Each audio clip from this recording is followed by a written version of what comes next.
Welcome to Dark Psychology World Channel. Have you ever fallen into dark psychological traps? 6 deep dark psychology tricks to watch out for. General psychology studies the mind, emotions, and behaviors. Dark psychology focuses on using manipulative tactics to persuade, deceive, and control others. You may not realize it, but you encounter many dark psychology tricks every day. They are designed to exploit your weaknesses and manipulate you into doing things you wouldn't normally do. This is a channel to learn how to grow your mind. Career tips, life tips, love tips, and interesting psychological facts. If you are interested in this kind of content, you are welcome to subscribe to this channel so you won't miss the next mind growth video. In this video, we'll explore the science of dark psychology and how it affects our behavior and our lives. We take a look at some of the most common manipulation tactics that people use to influence and control others, making it easier for you to recognize when someone might be using these tactics against you. Let's get started. Trick number 1, the reverse mentality. The reverse mentality is a powerful tool to get people to do things they don't want to do, even things they know they shouldn't do. It's not easy to spot the reverse psychology in action. This is when someone says something that seems to be the opposite of their true intentions. This person may even say these things in an overly serious tone that seems to convey that they don't really want you to do what they want you to do. This technique is used in many situations, but most often in parenting, where parents will use rebelliousness as part of the disciplinary process. It is also used by teachers and managers who want their students or employees to behave better. Here is an example. So, there I was at the local diner just minding my own business when this kid at the next table starts throwing a fit about not wanting his veggies. Classic, right? His mom, cool as a cucumber, goes, "All right, no veggies, no dessert. I guess you don't want that giant chocolate sundae." The kid pauses, eyeing the ice cream menu like it's the last lifeboat on the Titanic. Next thing you know, he's chomping down on broccoli like it's candy. Mom's got that sly grin, knowing she's played the reverse psychology card like a pro. It's not just for kids though. My boss does the same thing, telling us, "I wouldn't expect you to stay late and finish the project," and suddenly the office is buzzing till 9 p.m. It's a wild world where saying one thing can mean the total opposite. Makes you wonder what's really going on behind those suggestions, doesn't it? Trick number 2, love bombing. Love bombing is a manipulative strategy where someone shows another person affection and attention in order to manipulate them into doing what they want. When someone love bombs, they use this strategy to make the other person emotionally dependent on them. This way, the victim feels indebted to the other person and is less likely to question the manipulator's motives or behavior in the future.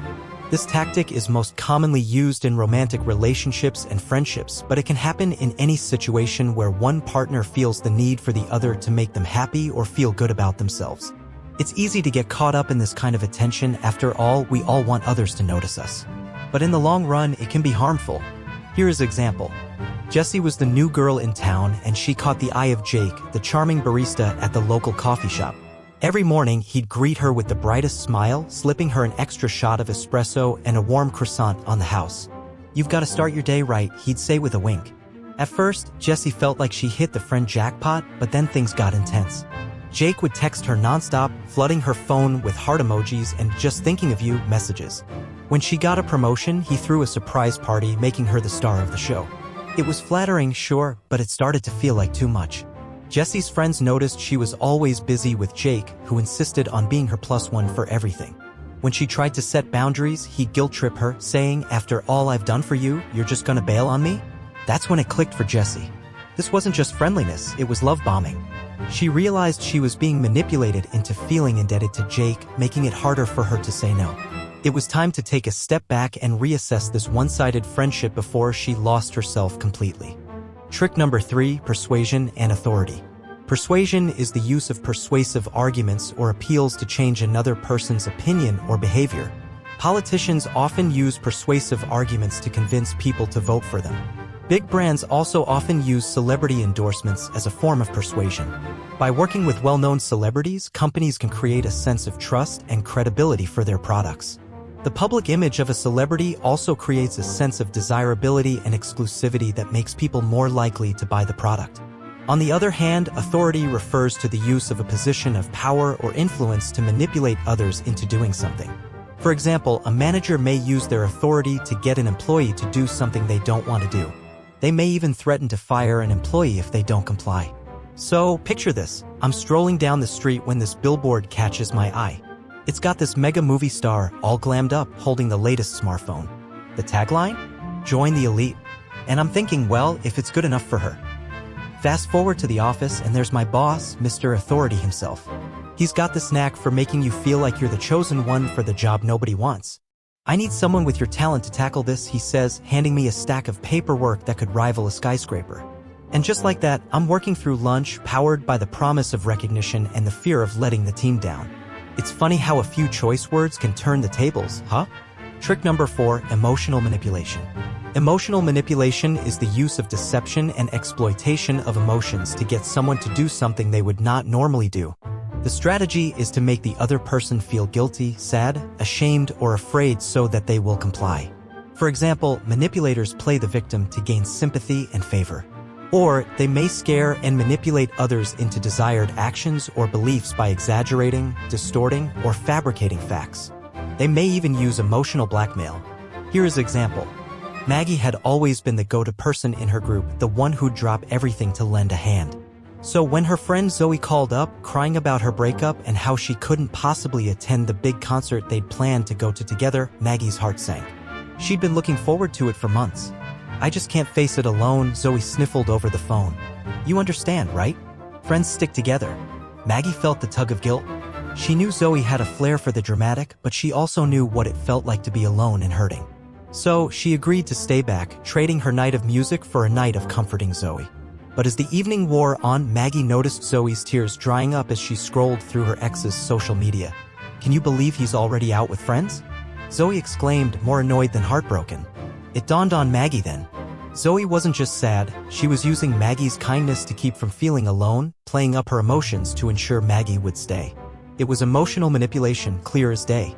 Maggie decided then and there she'd be there for Zoe, but not at the cost of her own happiness. Next time, she'd go to the concert. Trick number 5, limitations on choices to do something. It's not hard to be a victim of this manipulative behavior because it can be very subtle, but once you know what signs to look for, it's easier to avoid falling for it. Choice restriction is a strategy in which someone restricts another person's choices in order to manipulate them into doing what they want. The idea behind this tactic is that if a person has fewer choices, it's easier to convince them to choose one of them. For example, a salesperson may only offer 2 choices of cars that fit your budget and requirements. This makes it easier for them to help you make a decision rather than overwhelming you with, say, 6 options to choose from. In other situations, this manipulative tactic can be more dangerous, such as withholding information or resources to limit another person's decision-making ability, or even setting up a situation where someone has to choose between 2 equally unattractive options. It is important to recognize this tactic because it can be used in many different situations and the person using it will not necessarily be perceived as being manipulative. Here is an example. Meet Alex, a regular Joe looking to buy his first car. He walks into the dealership with a head full of dreams and a budget that's not exactly sky-high. The salesman, spotting Alex's newbie aura from a mile away, steers him towards 2 cars. One's a reliable sedan and the other's a sporty hatchback, the salesman says, flashing a grin. Both great choices within your budget. Alex, feeling the pressure, starts to sweat. He came expecting a lot full of options, but here he is, funneled down to 2. The sedan's safe, sure, but that hatchback's got style. The salesman hovers, they're both great, but hey, if you want to turn heads. And just like that, Alex's choice feels less like a choice. He's being nudged ever so gently towards the hatchback. It's subtle, but it's there, the limitation of choices making the decision seem simpler but somehow not his own. In the end, Alex drives off in the hatchback, the salesman's sly smile in the rearview mirror. It's only later that Alex wonders if he really made the choice or if the choice was made for him. Trick number 6, psychological suggestion. Psychological suggestion is a manipulative strategy in which someone makes you doubt your own sanity or reality. It is often used to make you doubt your thoughts, feelings, or memories, thus making you more susceptible to the manipulator's desires. It can happen in many different scenarios. For example, it may be used by an abusive spouse to try to convince the other person that their thoughts and feelings are invalid. It can also occur within an organization when a boss's actions make employees wonder if they are being treated fairly. Psychological suggestion can be overt or covert. It depends on the style of the manipulator and the victim's ability to recognize what is happening. The dark mind is a powerful tool that can be controlled by others if you're not careful. By knowing what strategies to look out for, you can better understand your own feelings and behaviors and make decisions that are right for you. While it's important to understand these techniques, it's also important not to fall into the trap of always thinking that others are trying to manipulate you. I hope this video gives you a better understanding of these common manipulation tactics so you can recognize them in your actions and resist their negative effects. Here is story. Lena had always prided herself on her sharp memory. So when her partner, Mark, started questioning her recollections of their conversations, it threw her for a loop. "Are you sure that's what I said? You must be mixing things up again," he'd chuckle whenever she brought up plans they'd made. At first, Lena laughed it off, but as it kept happening, she began to question herself. Was she really misremembering things? The seed of doubt grew each time Mark dismissed her concerns with a wave and a smirk. "You know you get things twisted sometimes." It wasn't until Lena's friend, Jess, pointed out the pattern that she saw it for what it was: psychological suggestion. Mark was subtly undermining her confidence in her own mind, making her more pliable to his version of events. Armed with this realization, Lena started to trust her instincts again, keeping a journal to validate her memories. She confronted Mark, journal in hand, ready to trust her own reality over his insidious suggestions. It was a game of doubt she refused to play any longer. What do you think? Have you ever fallen prey to one of these dark psychological traps? Please share your thoughts and comments below. If you found this video useful, please give it a thumbs up and share it with your friends so we can keep making videos. For more videos like this one, click the subscribe button and remember to hit the notification bell. Also, be sure to check out our other videos. Thanks for watching. See you next time. Goodbye.